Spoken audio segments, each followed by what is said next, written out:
America. That's right. What it stands for, where it's been, or where it needs to go. They don't care about life, they don't care about liberty, and they for sure don't care about the pursuit of happiness. Over the course of the past several months, I've watched town hall meetings across the nation where people came out by the droves to voice their opinions. They showed up with homemade signs and loud voices, and Congress still couldn't reach an agreement. The left still pushed for reform and a public option, while the right still seek compromise. After that, 1.7 million people marched down Pennsylvania Avenue, crossed Constitution, and planted themselves on Capitol Hill, and Washington still can't reach an agreement. Well, friends, that tells me one thing and one thing only. They're listening, and they're hearing, but in their arrogant, selfish frame of mind, they're not caring. That's right. After all these protests, and after the majority rose up, and not just discontentment, but in utter outrage, the President, Mr. Barack Obama, told us as one member of Congress the conservative movement was filled and smeared with personal agenda, lies, and ignorance. How dare you, Mr. President, tell me and my fellow patriots that we're liars, that we're ignorant, unmanageable liars, that lack the sense to discern right from wrong. How dare you, Mr. President, to criticize me for standing up for the principles, morals, convictions, and practices that built this nation and boldly displayed in our nation's founding document, the Constitution of the United States. How dare you, members of Congress, tread on my rights to take over my health care, my private business, and hold me hostage by means of the Internal Revenue Service. If President Obama were here today, I would ask him this. Mr. President, who gave you the right to take the Constitution and shred it before the face, eyes, and ears of the American people? Who gave you the privilege of calling our Constitution the founding and binding document of the greatest country in the world, the United States? Who gave you the courage and arrogant privilege of calling our Constitution a negative and flawed document? The Constitution does just one simple thing.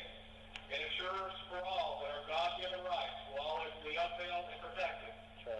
Those God-given rights are the right to life, liberty, and the pursuit of happiness. Those God-given rights can only be repossessed by God Himself, and I haven't seen Him in our nation's capital for quite some time. Yes, sir. That's right. That's right. Good. So I stand before you today as a patriot, a common man fired up by the threat and injustice I'm witnessing in Washington, Raleigh, our local counties and municipalities. I stand before you today to offer a solution. I stand before you today to plead with each and every one of you here to contribute to the cause of saving our liberties and preventing man from taking rights given unto us only by God. That's right. We as the American people must realize that we own that house. We pay the mortgage. That's right. That's right. And we as patriots must realize that we have the power to eject the tenants.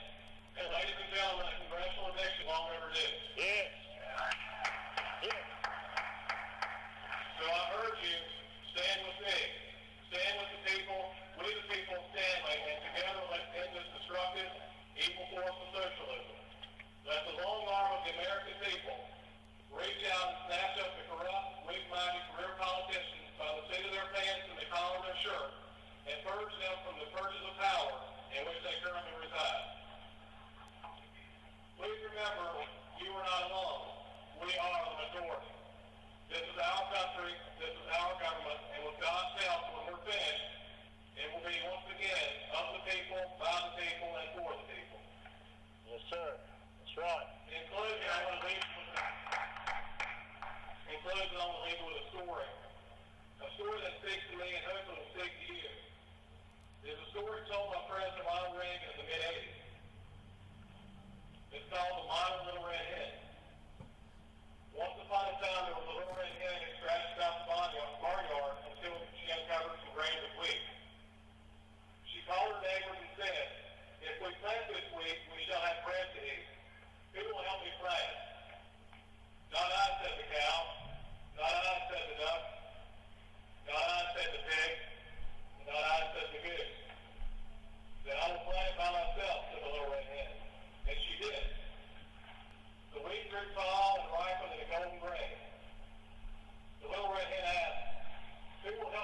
my week. Not I, said the doc. Out of my classification, said the Dick. I will lose my seniority, said the cow. I lose my unemployment compensation, said the Gibbs. Then I will do it by myself.